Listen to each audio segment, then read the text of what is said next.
global happenings today. We communicate, we analyze global news.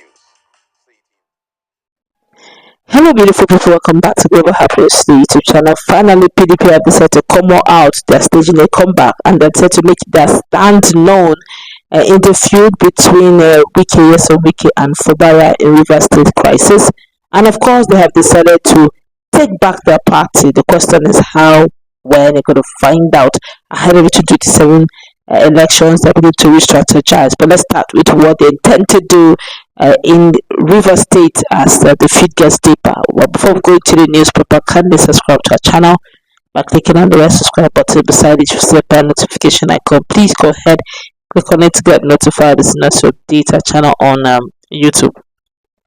Now, according to the news, Chief Okechukwu Osoha, the Deputy National Legal Advisor of the People's Democratic Party (PDP), criticized the party's former National Publicity Secretary, Kola Olugbadinya, for asserting that the PDP had abandoned Governor Siminalayi Fubara of River State. Fubara is currently embroiled in a political battle with 25 lawmakers loyal to his predecessor, that's Wike, attempting to impeach him.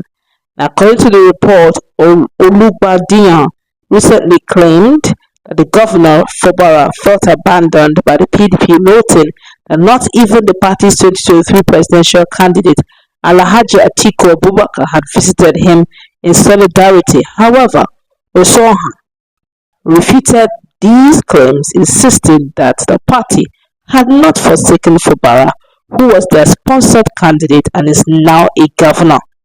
He emphasized that the PDP, with 13 governors, maintains strong relationships with all party organs and does not abandon its members. Osoha also highlighted that the chairman of the PDP's Board of Trustees, BOT, that's Senator Adolphus Nwabala, had articulated the party's stance on River State political crisis, asserting that the PDP would not tolerate any declaration of state of emergency in the state. Now, Nwabala had urged President Bola Ahmed Tinubu to resist pressure from those stirring the crisis to declare a state of emergency, warning that such a move could escalate the situation nationwide. Nwabala called for the removal of police barricades around the council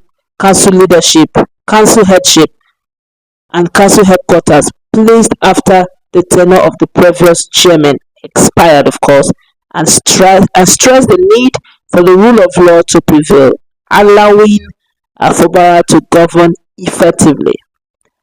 Also has supported Nwabala's position, condemning any cause for a state of emergency and asserting that the law should be allowed and followed and peace should be maintained. Also advised that the elected officials should maintain good relationships and good relations with party leadership and its organs, noting that political parties are supported by stakeholders and not run as limited liability companies. He emphasized that the importance of governors aligning with their party to ensure effective governance and the delivery of democratic dividends to the people. At least for a change, clearly shows that PDP is beginning to align. But let's find out what they intend to do to get back the party on its full legs. Now, according to the news, the battle for control of the People's Democratic Party, PDP, ahead of the 2027 election has shifted to the states. As PDP prepares for congresses in 20 states, key players are gearing up for intense competition. Report has it that August 31st, congresses will be held in Akwa Ibom, Bayelsa, Cross River, Delta, Rivers, Kano, Katsina, Benue, Kaduna, and Plateau State. The remaining congresses will take place in Taraba, Bauchi, Gombe, Enugu, Imo, Abia, Ogun, Ondo, Ekiti, Edo, Anambra, and the Federal Capital Territory, FCT Abuja. A document from the PDP National Secretariat outlines world and local government congresses on July 27th and August 10th, respectively.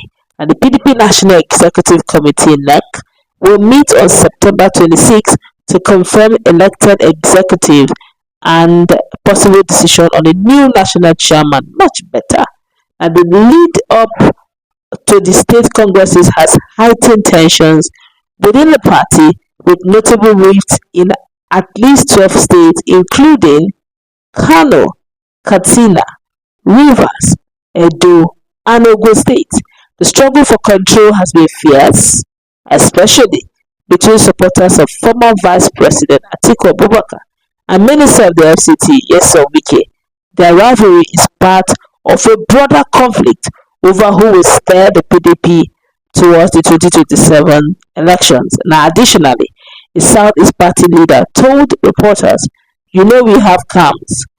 Camp Atiku, that's Atiku Abubakar's camp. They also have Camp Wike camp.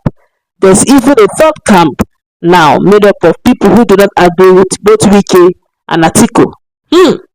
Some PDP members are mobilizing to take back the party. Like you know, it is those elected at congresses that will ultimately decide the shape of the party going forward.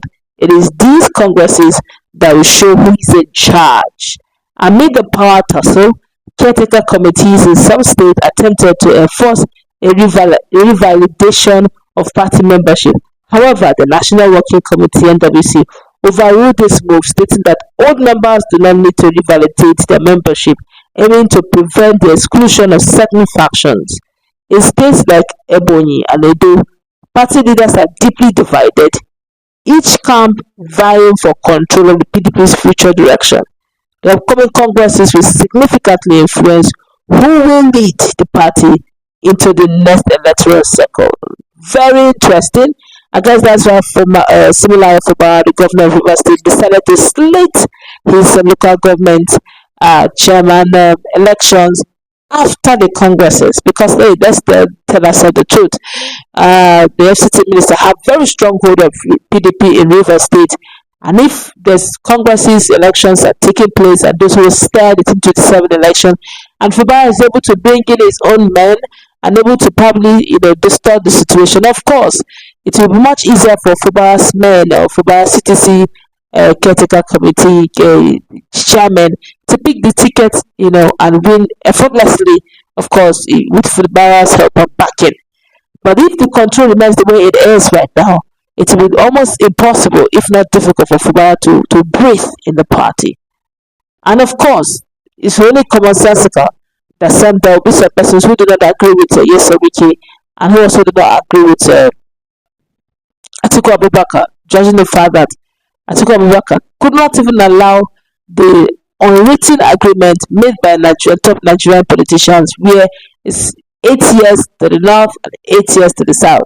Not just completed 8 years, and he still wanted to go in. Come on, how terrible can that be? And with that, some persons still believe that he didn't do well. You should know and respect that unwritten constitution, regardless. If there's one person who says let's throw it open, that's one. Two, people also believe that the soul of the party should not be revolving around two sets of persons.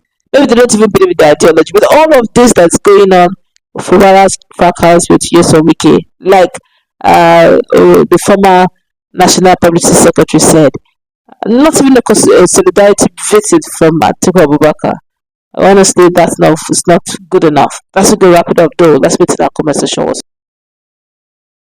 Global happenings today. We communicate, we analyze global news.